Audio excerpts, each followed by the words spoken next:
আসসালামু আলাইকুম গাইজ, আপনারা সবাই কেমন আছেন? আশা করি সবাই ভালো আছেন। আপনাদের দোয়া ভালোবাসা আমিও ভালো আছি। সো আজকে আমার আপু মাংস রান্না করবে, আমি আপনাদেরকে দেখাচ্ছি। প্রথমে তেল দিয়ে নিল, তেলটা ভালোভাবে গরম হয়ে গেলে এটার মধ্যে পেঁয়াজ কুচি দিয়ে দিল। পেঁয়াজটাকে ভালোভাবে নেড়ে চেড়ে এটার মধ্যে দিয়ে দিল এলাচ ও দারচিনি।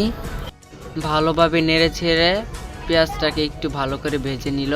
তারপর দিয়ে দিল 2 চামচ আদা, 2 চামচ রসুন। তারপরে এটাকে ভালোভাবে একটু নেড়ে চেড়ে নিবে।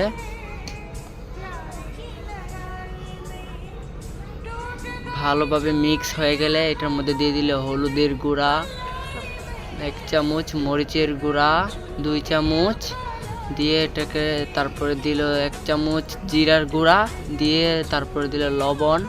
তারপরে এটাকে ভালোভাবে নেড়ে চেড়ে মিক্স করে নিবে।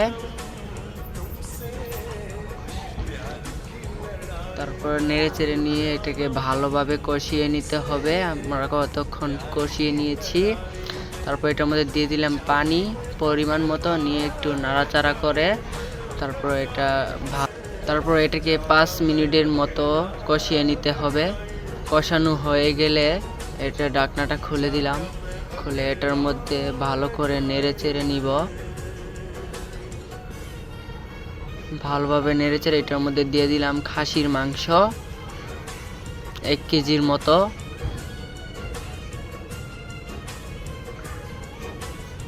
খাসির মাংসটাকে ভালোভাবে নেড়েচেড়ে মিক্স করে নিব। মিক্স করা হয়ে গেলে আবার 10 মিনিটের জন্য রেখে দেব।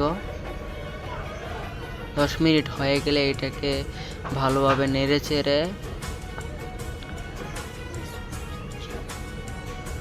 আবার 5 মিনিট এটাকে রেস্টে রেখে দেব। আমার আপু আলু খেতে পছন্দ করে, তাই এটার মধ্যে কয়েকটা আলু কুচি দিয়ে দিল। আলুটাকে ভালোভাবে নেড়ে চেড়ে এটার সাথে মিক্স করে নেবেন। মিক্স করা হয়ে গেলে 10 মিনিট কষিয়ে নেবেন।